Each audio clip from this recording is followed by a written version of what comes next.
ஒருவர் மக்களின் தலைவராக ஆவது என்பது அவ்வளவு இலகுவான காரியமல்ல. அப்படி ஒரு தலைவராக மாற வேண்டுமானால் மக்கள் அந்த தலைவரை தங்களை சார்ந்தவர் என்று மனதார உணர வேண்டும். ஒரு ஆழமான நம்பிக்கை அங்கே உருவாக வேண்டும். முக்கியமாக தலைவரிடமிருந்து மக்களுக்கு சமமான ஒரு பிரதிபலிப்பு கிடைக்க வேண்டும். ஜனாதிபதி அனுரகுமார திசாநாயக்க சமீபத்தில் ஒரு நாள் சொந்த ஊருக்கு பயணம் செய்தார். நம் ஜனாதிபதி அவர்கள் தனது சொந்த ஊரான காகமவுக்கு சென்றிருந்தார். அங்கே காகம சிறிநந்த தேரரின் அழைப்பில் ஒரு சமய நிகழ்வில் பங்கேற்கவே அவர் அங்கு சென்றிருந்தார். அந்த விழாவிற்கு பின்னர் ஜனாதிபதி தனது சொந்த ஊரில் வலம் வந்துள்ளார்.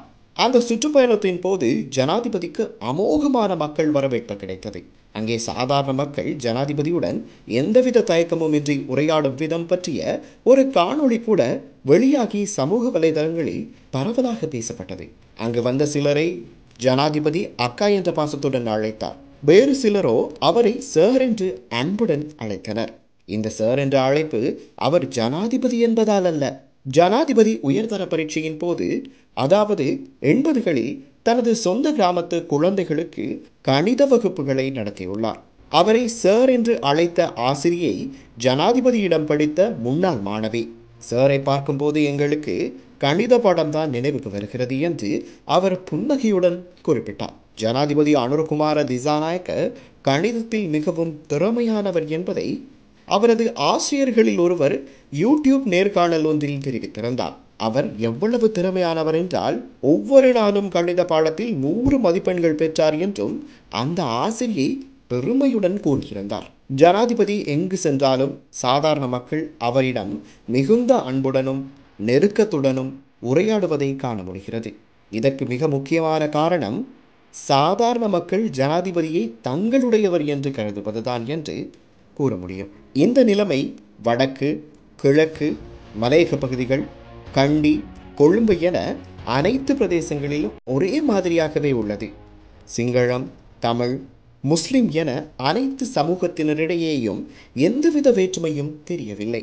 ஜனாதிபதி மிகவும் நேர்மையானவர் என்பதை மக்கள் நன்கு அறிவார்கள். தனது சொந்த நலனுக்காக ஏதோ ஒரு ஆதாயம் தேடும் ஏமாற்று வேலைகள் எதிலும் ஜனாதிபதி ஈடுபடுவதில்லை என்பதை பொதுமக்கள் பொதுவாகவே புரிந்து வைத்துள்ளனர். ஜனாதிபதியின் திறமையான உரையாடல் திறனும் இதற்கு ஒரு முக்கிய காரணம்.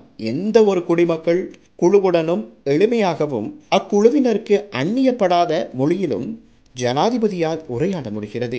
ஆட்சிக்கு வந்த குறுகிய காலத்திலேயே தாம் சொன்னதை செய்வதை சொல்லும் ஜனாதிபதி என்பதை நிரூபித்ததும் ஜனாதிபதி மக்கள் மத்தியில் பிரபலமடைய ஒரு காரணம். ஆட்சிக்கு வந்த குறுகிய காலத்தில் தானும் தனது கட்சியும் உறுதியளித்தபடி ஒரு நல்ல அரசியல் கலாச்சாரத்தை உருவாக்கி ஜனாதிபதி வெற்றி பெற்றுள்ளார் என்பதை அனைவரும் ஒப்புக்கொள்கின்றனர். ஜனாதிபதியும் அவரது அணியும் இனவாதத்தை உறுதியாக நிராகரிப்பதும் இந்த மக்கள் பிரியத்திற்கு இன்னும் ஒரு காரணம். தான் இனவாதி அல்ல என்பதோடு ஜனாதிபதியின் நடத்தை நமது நாட்டின் தீவிர இனவாத கட்சிகளை கூட இனவாதமாக இல்லாமல் இருக்க செய்திருக்கிறது என்பது தெளிவாக தெரிகிறது. இலங்கை போன்ற ஒரு நாட்டின் அரசியல் கலாச்சாரத்துடன் ஒப்பிடும்போது ஜனாதிபதி எதிர்க்கட்சியினரை விட வெகு தூரம் முன்னணியில் இருக்கிறார் என்று நாம் உறுதியாக நம்புகிறோம். இப்படி சாதாரண மக்களின் எண்ணங்களை நன்கு அறிந்த ஒரு ஜனாதிபதியை அதிகாரத்தை கைப்பற்ற நினைக்கும் வேறு எந்த கட்சி தலைவர்களிடமும் காண முடியாது.